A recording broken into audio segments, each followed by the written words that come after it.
So this is a way different video than I usually make. What I'm going to do is a comparison video of the Nike Vaporfly and the Nike Alphafly. And in particular, hopefully sort through which it is that I'm going to want to wear for upcoming marathon. Here is the Nike Alphafly, and I was unable to get it from Nike, so I had to get it from Running Warehouse. The Nike Vaporfly I did get from Nike. I had run those before, and yeah, obviously I'm spending way too much money on running shoes. My rationale or my justification is, at this point, I'm in my 40s, I'm trying to chase lifetime PRs in the marathon in particular, and then set hopefully somewhat unreachable master's course records on the local courses that I run, and I want all the help I can get. So anyway, so here's my, I guess like effectively unboxing video for Running Warehouse. So I've got my trusty writing utensil to help me open the box. I may have to mute out some of this noise actually. It's actually kind of loud on my end too. All right, so firstly, the box came and I had seen this other side, and I was like, oh, well, maybe because these shoes are just so exorbitantly expensive, they put something else on the box so that people didn't try to steal them. No, I just didn't see the other side, which has Running Warehouse on it. Obviously, there's probably been some acquisition of other, like Riding Warehouse or Tackle Warehouse or whatever. All right, so here's the Nike box. This is reassuring because I was unsure. It says Nike Racing, which is good because these are meant to be racing shoes. I was unsure if these were going to be the correct shoes when it came in the original box. It comes with this nice bag. Similar as you'd get with spikes. So now I'm a little bit concerned if I bought spikes. Nope, here they are. And they're super light. Just right out of the box, the first thing I can tell is these things are incredibly light. Okay. Oh, my LaCroix is falling down. Got a LaCroix tower. That's my shadow right here. Is my LaCroix tower. Stay hydrated, right? Okay. So here's the piece to maintain the form. And the first thing I kind of recognize immediately is this sort of alien shape. The top, this is like their Nike's Flyknit stuff, right? So it's like almost see-through. They're super, super light. I mean, the Vaporflies are light as well. These are both very light. I will have to look to see the actual weight comparison. I don't know. The Alphaflies feel a little heavier, a little bit more to the heel. Vaporflies a little bit, definitely a lot narrower. So kind of the immediate thing that I realized looking at them is the Vaporfly. Just look at the heel. Vaporfly is super narrow, and Alphafly is substantially, Alphafly on this side, Alphafly, Vaporfly, Alphafly. Alphafly is substantially wider, a little bit of wider base. I wore not these. I got a new pair for upcoming marathon because I wanted to have a fresh pair. It even still has its insert in it.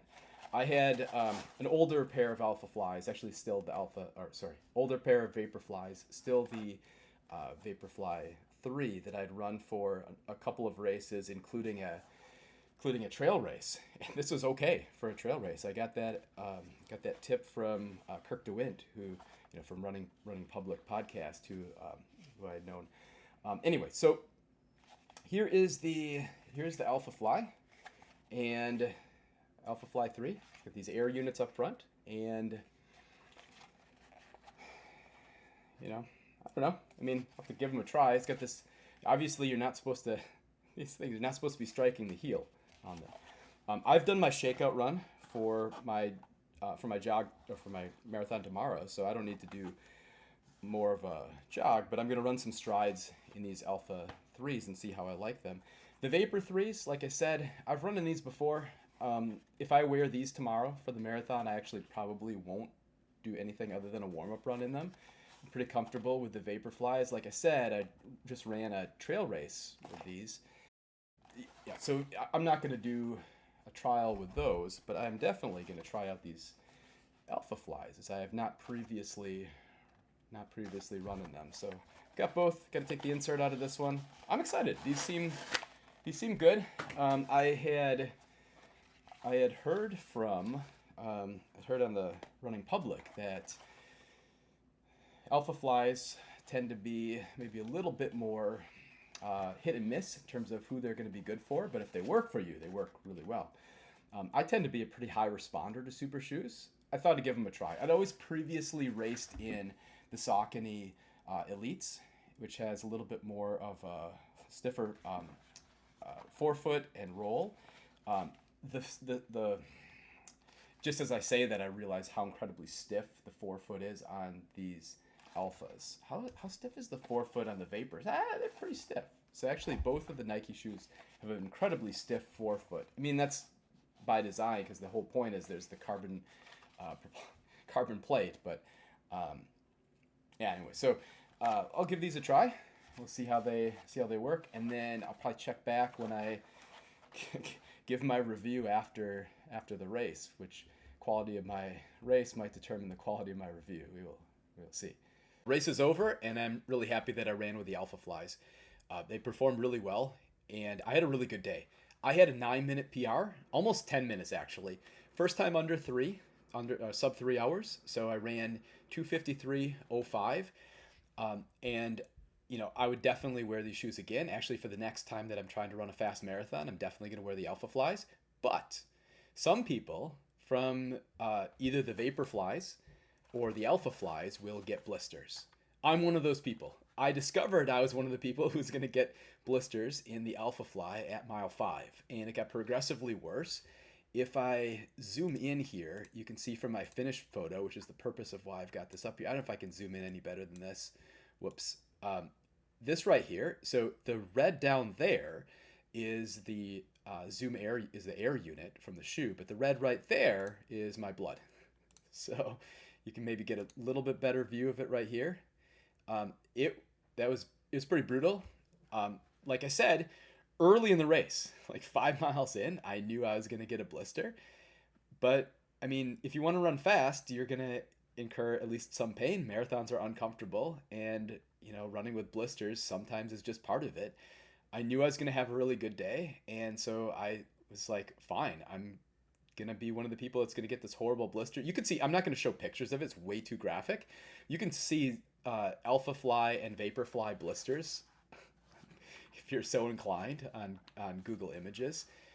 They can be horrible, and mine ruptured obviously, and I knew that's what the whole time I was like, I'm for sure getting one of those horrendous blisters, and that's just the way it's going to be, and that's the way it was, right?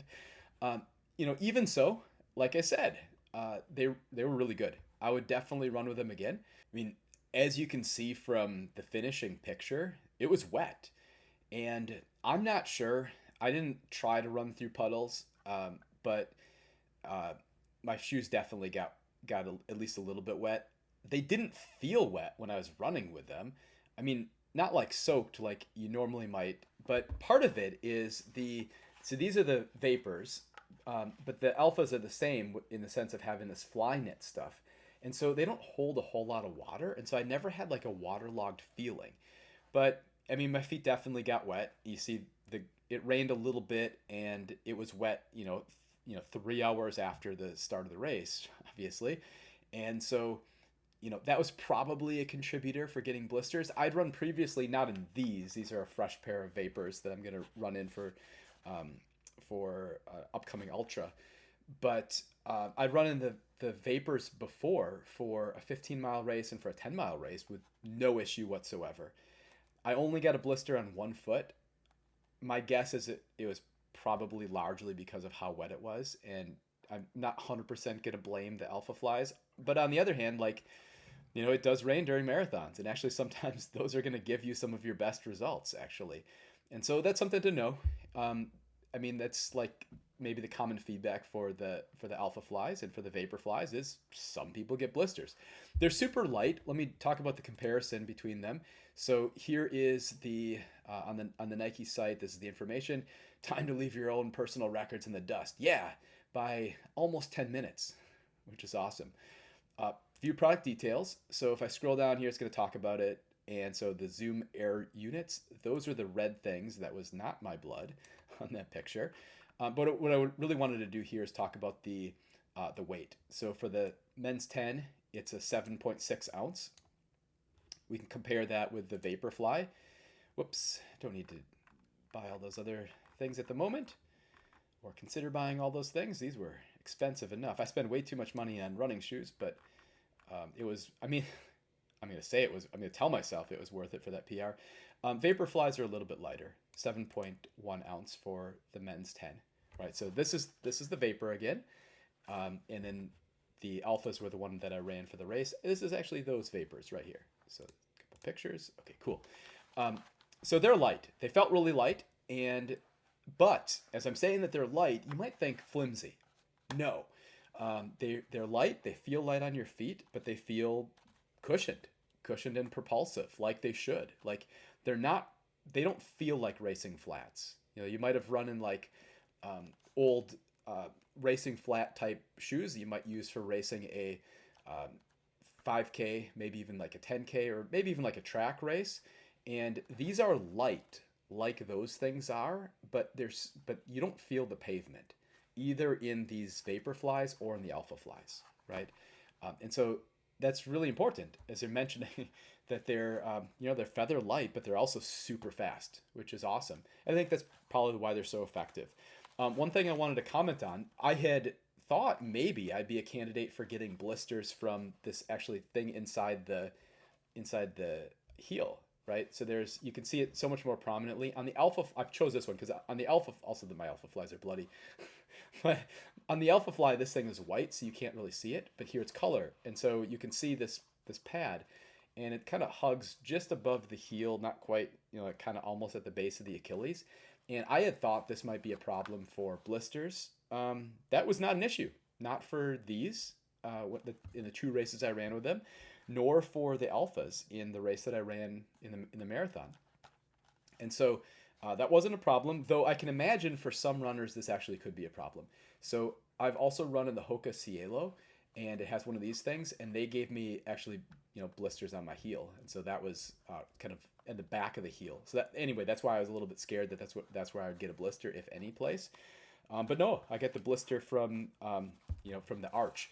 As soon as you put these things on, the first things that you realize just standing with it, it's so hard to show for the video, but this is hard right here. This is very firm. This firm support, and it's this thing that rubs, and the Alpha has one just like it. It's this thing that rubs and causes the blister, right? So this is very firm, very stiff foam, and that's the problem. And you realize it right away when you put them on. You're like, oh wow, this is like the most arch support I've ever had, especially without inserts. I'm gonna put this back in. Sorry, so it might be a little bit loud, but I want to not forget to do that because I'm not gonna wear these for almost a month. Anyway, so they're beautiful shoes. These are the Vaporflies. I like them as well. Vapors were a lot thinner, right? A lot narrower. And that actually worked really well for the trail race that I ran with them in, because there is quite a bit of sand on the course, and being narrow like this, they ended up kind of carving through the sand pretty well. But overall, like, both shoes are excellent for racing. And I guess I'd probably recommend both of them and give them pretty favorable review in both cases. I think you want to know about the blisters, and you want to think about like how your race is going to be, if it's going to be particularly wet, or if that's going to be an issue or not, in terms of like the likelihood that you're going to get blisters. Having run with the blisters for one more marathon, I didn't wear the Alphas. I wore my Saucony Elites for that one because I've never had blister problems with those. But with healing blisters and compression socks, I was able to run with like minimal pain. I wonder what would have happened if I would have wore the compression socks with the Alphas on the day that I ran this race. So here I just ran with regular. These are just like regular cotton socks, which I usually do, and I usually get away with. I usually don't have any problems whatsoever. And so maybe I was like foolish to do that, and maybe like some other arrangement that you might have would not lead to exactly the same difficulty. But you know, some things you'd want to think about for the actual race conditions that you might be running under. Anyway, so at the end of the day, though, I'd say like these are actually pretty well worth it shoes, even like, you know, blisters notwithstanding. So I hope you found this useful. Maybe this helps you decide whether or not you want to go for it with either the Alpha or the Vaporflies. I'd say if you haven't previously run in either, probably reasonable to start out with the Vaporflies. They're plenty fast, right? But you know, if you're like me and you're trying to break the 3-hour marathon barrier for some time, and you know you can do it, but you just haven't got there, you want to break it by 9 minutes, then you know, the Alphafly might be the one to try. It'd be interesting to see like how that race would have gone with the Vapors. I imagine it would have been also sub 3. But I do think the Alphas are faster. I mean, the recent women's marathon winner, Chicago Marathon, suggested actually the same day as this marathon, she had switched from Vaporflies to Alphaflies, and that's part of the rationale for, or part of the reasons attributing for the massive PR was switching to the Vaporfly, or from the Vaporfly to the Alphafly. So I don't know, maybe it'll work for you too. They're super expensive, so that's another consideration. But at the end of the day, you know, I think is definitely well worth it. Hope you enjoyed the video. I'll see you next time.